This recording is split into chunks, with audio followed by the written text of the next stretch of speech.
Salut, salut, salut, salut, salut.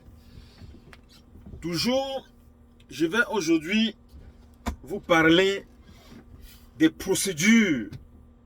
Cette procédure que les gens ont toujours mystifiée, se sont toujours glorifiés, a dit que eux, ils sont braves. Eux, ils sont braves. Ils ont acheté la maison en Europe. Vous avez toujours entendu les gens dire, certaines personnes disent, j'ai acheté ma maison en Europe. Pour, je répète, pour acheter la maison en Europe, il ne faut pas seulement avoir la nationalité, comme certaines personnes veulent vous faire croire. Certaines personnes veulent vous faire croire que pour avoir la maison en Europe, il faut seulement avoir la nationalité. Ce n'est pas vrai. Pour avoir la maison en Europe, il faut les choses suivantes. 1. Soit tu as la nationalité, soit tu as ton permis de séjour. Même si le permis de séjour, c'est 1 an. Mais il faudrait que tu dois avoir un contrat de travail à durée indéterminée. Parce que la garantie, c'est ton travail. C'est le travail qui va te faire renouveler le séjour. Parce qu'on va te donner le séjour. Si tu ne travailles pas, tu vas le perdre. Donc, le travail est la clé. C'est-à-dire la clé pour avoir un crédit. Parce que ces gens ne vous disaient pas toujours la vérité. Ils n'ont pas acheté ça cash. La banque les a donné un crédit. La banque peut te donner un crédit en fonction de ton salaire. Maintenant, on peut te faire prendre une maison peut-être même disons même 400 000 euros si tu gagnes bien. Si tu as un salaire déjà à partir de 2000 à 2500 euros, on peut te donner un crédit même à 400 000 euros. C'est possible. Donc, ce qui fait donc que les gens ne viennent plus vous faire bluffer, montrer comment ils sont braves, comment est-ce que ceci patati patata, c'est du n'importe quoi. Donc, pour avoir un crédit de maison, première des choses, il faut le séjour. 1. Une carte de séjour.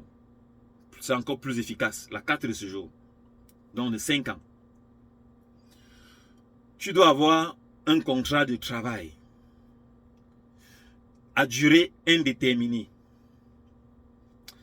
Maintenant, dans ton contrat de travail qui a durée indéterminée, tu ne dois pas être en période d'essai. Il faudrait que la période d'essai passe dans 6 mois déjà. Tu dois être dans la même société déjà. S'il y a, tu n'as pas... Bon, déjà, si tu as un contrat déterminé, ça veut dire que tu seras dans la même société déjà pendant au moins un bon bout de temps. Parce que s'il y a la période d'essai est passée, sauf c'est toi-même qui démissionne. Donc, c'est un peu ça.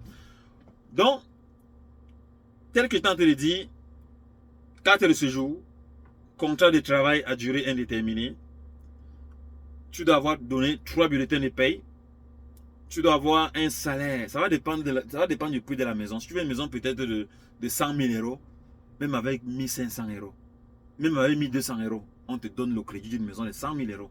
On va te calculer. Et les crédits, généralement, c'est 30 ans. 20 ans, 30 ans, 40 ans, 50 ans. Ça va dépendre de ton âge. Donc, c'est un peu ça.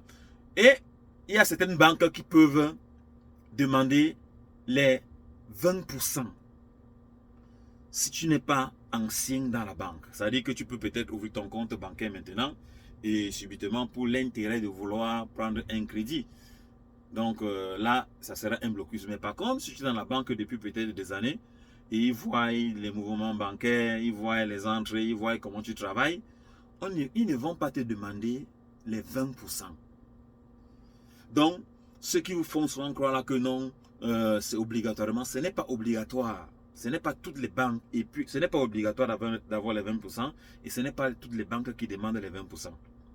Si tu es en Allemagne, par exemple, il y a le gouvernement allemand, si tu as 2 enfants, va te donner 100 000 euros par enfant en taxes négligeables. C'est-à-dire que les intérêts sont peut-être 1% sur 100 000 euros.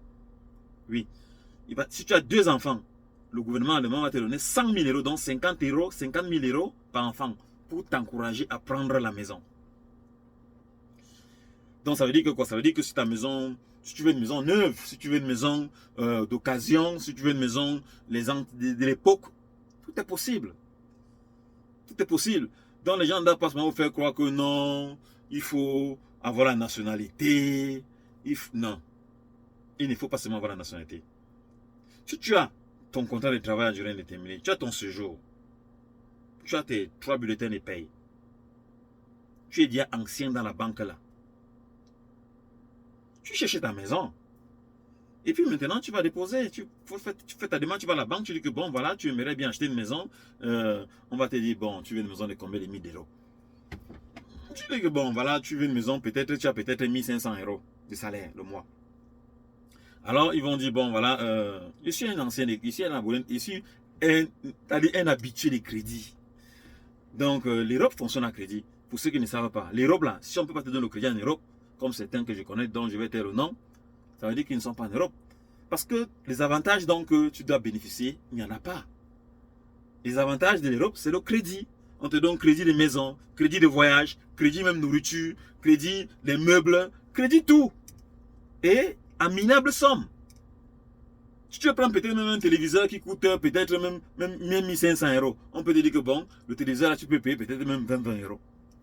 Oui, chaque fin de mois. C'est-à-dire que c'est comme si c'était des arachides. Tu veux même une machine à laver, on va dire 15 euros. Tu veux... Donc c'est un peu ça. Donc ça c'est ça l'avantage de l'Europe. Donc ne soyez pas complexés par les gens qui vivent en Europe et puis tu arrives chez lui, il a tout. C'est à crédit. Puisque tu vas voir les salaires de certaines personnes, comme mon salaire était avant les 1400 euros, 1300, 1400 euros. Avec 1300, 1400 euros, c'est pour vous payer la maison, manger, tu n'as rien, tu es pauvre toute ta vie.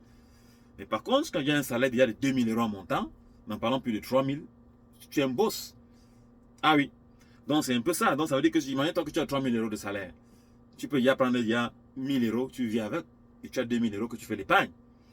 Si tu as les maisons que tu payes 400 euros, tu ne peux pas vivre à Paris. Tu cherches les métropoles. Bon, c'était une parenthèse, il sort seulement du sujet. Donc, les chers gars, mes chers soeurs, mes chers frères et sœurs, donc ne soyez plus complexés par ceux qui viennent toujours là sur les réseaux sociaux, entendent toujours, ah, j'ai pris ma maison, j'ai payé ça cash. C'est du mensonge. C'est du mensonge. C'est-à-dire, ils prennent ça à crédit.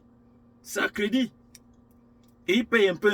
Tu vas voir la plupart du temps, pardon, ils vont payer ça peut-être pendant même 30 ans. Oui, 30 ans.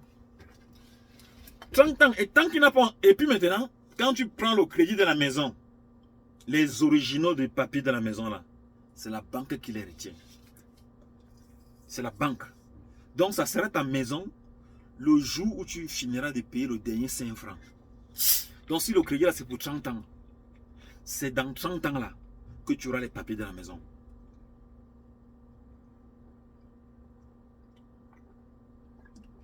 Mais, si peut-être après 10 ans, tu veux la vendre, qu'est-ce qui va se passer? Tu peux la vendre. Tu cherches maintenant, c'est toi qui vas chercher le client toi-même. Tu cherches le client, tu négocies le prix, tu connais déjà le montant que tu as payé. Et puis maintenant, tu vas maintenant vers la banque. Vous vous asseyez, vous trois, parce que le banquier, c'est le vrai propriétaire de la maison, c'est le banquier. C'est lui qui détient l'original. Toi, tu es propriétaire, c'est-à-dire que tu es en location-vente, contrat-vente. Tu n'es pas encore propriétaire. Donc, ça veut dire que le vrai propriétaire, c'est le banquier, parce que le banquier paye cash la maison. Et puis maintenant, toi, tu commences maintenant à rembourser le banquier. C'est comme ça que ça se passe. Donc, le vrai propriétaire des maisons là, c'est le banquier. C'est pas vous. Mais vous pouvez quand même la vendre après un nombre de temps, ou bien peut-être même après même 2 ans, tu vois quelqu'un qui peut-être des propos, tu as acheté peut-être ta maison à 150 000 euros, bien 200 000 euros, ou 300 000 euros. Tu vois quelqu'un dire que bon, je te donne 500 000 euros. Maintenant, tu vas donc calculer maintenant les intérêts de la banque. Tu t'assois, tu dis que bon, la maison c'est pour 30 ans. Je paye peut-être 800 euros ou 700 euros, peu importe le montant que vous allez vous entendre avec la banque par rapport à ton salaire. Et tu regardes donc, bon, maintenant donc, en vendant la maison, si j'ai peut-être 100 000 euros de bénéfices, ou bien 50 000 euros de bénéfices. Le client là, tu l'amènes à la banque, vous vendez, et puis maintenant les 50 000 euros c'est pour toi, tu prends encore l'autre, si tu veux.